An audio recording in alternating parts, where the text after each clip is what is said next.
This one aria mistake is silently breaking your menus, and most developers don't even know they are doing it. Your drop-down menu looks great visually. It works with the keyboard and it passes all automated tests. But for our screen reader users, it's completely broken.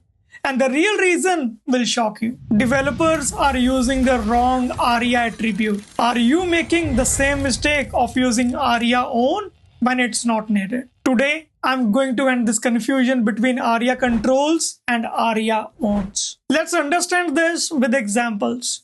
Look at this basic HTML. This is a simple list. UL is the parent, Li are the children. The structure is clear. Everything belongs where it should. This is how HTML naturally creates structure, which is clear and predictable. Now watch what happens when we break that. I'm going to take one of the items and move it outside the list in the code. Profile is not part of the list anymore. Now you can make this look fine visually using CSS, but structurally, we just broke the relationship. Watch what happens when I add aria-owns to the UL tag. Even though profile is outside the list, but for a screen reader, it's inside. That's powerful and dangerous. Imagine trying to navigate this as a screen reader user and the structure doesn't match what you hear. That's where users get confused. Let's simplify it further. Aria-owns means this thing belongs inside me, even if it's somewhere else in the DOM. Let's understand this with another example from our real life. Imagine your classroom. All students are sitting inside. The teacher looks around and says, everyone here belongs to this class. Simple. But when a student is being punished and is sent outside the classroom, so physically they are not in the room anymore, but the teacher still says that student still belongs to this class. That's what aria-owns does. It tells assistive technology this element belongs here, even if it's somewhere else in the DOM. With aria-owns, you're not controlling anything. You are rebuilding the structure. And that's the problem most developers don't realize, because visually nothing looks broken. And this is exactly how teams ship accessible code that still fails real users. Now compare that with aria controls. If a button opens a menu, that button does not become the menu.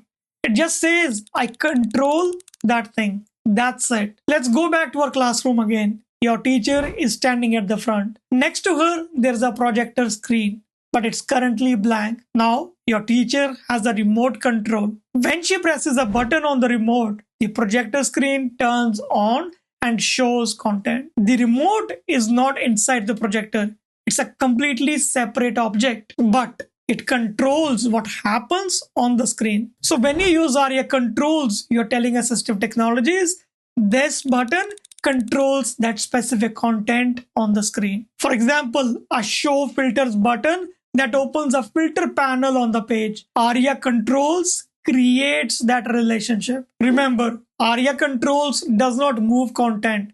It just tells users what this control affects. In this example, we have two buttons. One which says aria-owns, the other one with aria controls. Under accessibility, look at the aria controls. It says aria controls menu. Once I go there, it says aria-owns, passing the ID, showing the ID of it. Take a close look at this button which says aria controls. Look at the name. It simply says open. But when I compare it with aria-owns, it says open home. It's also calling out the name of the actual element within that container. So if I expand this, we have one li tag and it says home. That's another difference. Let's turn on a screen reader to better understand this. For this, I'm using VoiceOver. VoiceOver on Chrome. Let's start tabbing. Open button. Our Medicare. It says open button followed by the heading. I'm gonna press tab again.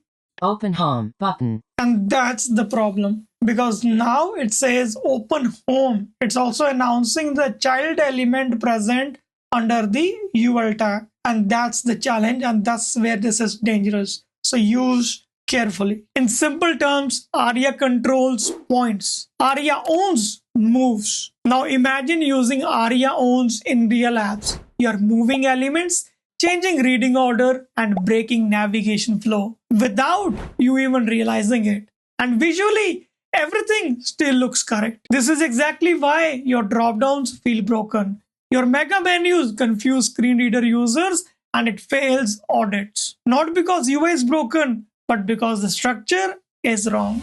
Now the question is, when would you ever use something this powerful? Use aria-owns only when something truly belongs inside a component, but cannot be placed there in the DOM, like third-party components or complex UI frameworks. And even then, you need to be very careful. For example, when you go to a website, maybe looking for a flight or searching products, you click on the search input, you start typing, and suddenly a list of suggestions appears. Visually, it looks like part of the component, but in many modern apps like React or Angular, that suggestion is not inside the input container in the DOM. It's rendered either at the bottom of the page or in a separate overlay layer. At this moment, we use aria-owns to inform assistive technology. Even though this list is somewhere else, treat it as part of this combo box. Now, this is dangerous because modern accessibility patterns expect aria controls, aria expanded, and aria active descendant for combo boxes. Using aria-owns here can mess up the reading order, confuse navigation, or break expected combo box behavior. So what should you do instead? For this case, use input with role combo box having aria controls and aria expanded attributes. Use aria controls only when one element triggers or affects another element, but does not become part of its structure, like buttons opening drop-down menus, toggles showing or hiding content, tabs switching panels, or accordions expanding sections. Aria controls affect things, but they don't become part of it. In the last 10 years, I have never used aria-owns. Not because I didn't work on complex components, but because when something gets that complex, the right solution is usually to simplify the design. If your component needs aria-owns to work, that's often a signal something is off in your structure. And using it incorrectly is worse than not using aria at all. Average developers use aria attributes based on names. Real accessibility professionals understand what they actually do. And here's the simple decision model. If it opens something, use aria controls. If it truly becomes part of the structure, use aria-owns. And if you're unsure, don't touch the structure. Aria doesn't make things accessible. Understanding behavior does. And if you're choosing attributes based on what sounds right, you're not building accessibility, you're guessing. And that's exactly why real users are left behind. This is Param Singh signing off.